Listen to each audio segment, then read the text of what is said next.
Eh, ini mas-masnya lagi ngapain sih ngambil air laut? Kan nggak bisa diminum. Ada apa sih nih, kok tiba-tiba kita di tengah laut? Mau ngapain ya? Emang kalau kita ambil-ambilin air laut, lautnya nggak marah? Aduh, mas-mas ini tuh lagi ngambil air laut untuk diminum. Jadi, mas-mas ini itu mengambil sampel air laut untuk mengukur nilai kualitas air pada suatu perairan dengan cara menggunakan metode dan bantuan instrumen. Nah, parameter kualitas yang diambil itu adalah nilai kecerahan, suhu, salinitas, pH, DO, dan klorofil A. Makanya yuk, mari kita lanjut untuk menonton video selanjutnya. Nah, adapun tujuan dari pengambilan sampel kualitas air laut ini adalah untuk memperoleh karakteristik air yang mewakili lokasi pengambilan sampel tersebut, di mana terdapat 4 metode utama nih teman-teman. Yang pertama ada in situ, yang berarti penelitian langsung dilakukan di lokasi pengambilan sampel dengan menggunakan botol Nansen dan juga ember. Yang kedua, dilakukan pengulangan sebanyak 5 kali, yang bertujuan supaya data yang didapatkan akurat dan juga presisi. Yang ketiga, jarak antar titik pengukuran minimal sepanjang 10 meter. Dan yang keempat itu berupa analisis laboratorium, di mana ini termasuk sebagai metode ex situ dengan menggunakan botol kaca gelap atau botol sampel dan juga full box.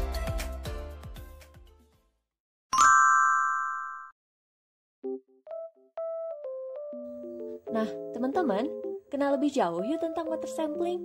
Pertama-tama, kita harus tahu terlebih dahulu tentang cara pengambilan sampel air menggunakan botol Nansen. Botol Nansen ini biasa digunakan untuk mengambil sampel air laut di dekat dengan permukaan. Namun ketika kita ingin mengambil sampel di kedalaman, maka dapat digunakan instrumen lainnya seperti CTD. Kali ini aku bakal ngasih tahu water sampling menggunakan botol Nansen. Yang pertama, botol Nansen diturunkan pada kedalaman yang diinginkan. Yang kedua, turunkan pemberat atau messenger sehingga katup menutup dan mengunci botol. Ketiga, suhu laut di kedalaman pengambilan sampel air dicatat dengan menggunakan termometer pembalik yang dipasang pada botol Nansen. Yang keempat, jika pengukuran secara in situ, air kemudian segera ditampung ke dalam wadah untuk diukur kualitas airnya. Kelima, jika pengukuran secara ex situ, air kemudian segera ditampung ke dalam wadah atau botol kaca gelap yang telah dibersihkan menggunakan Aquades, kemudian dimasukkan ke dalam cool box berisi es agar sampel tetap stabil kondisinya.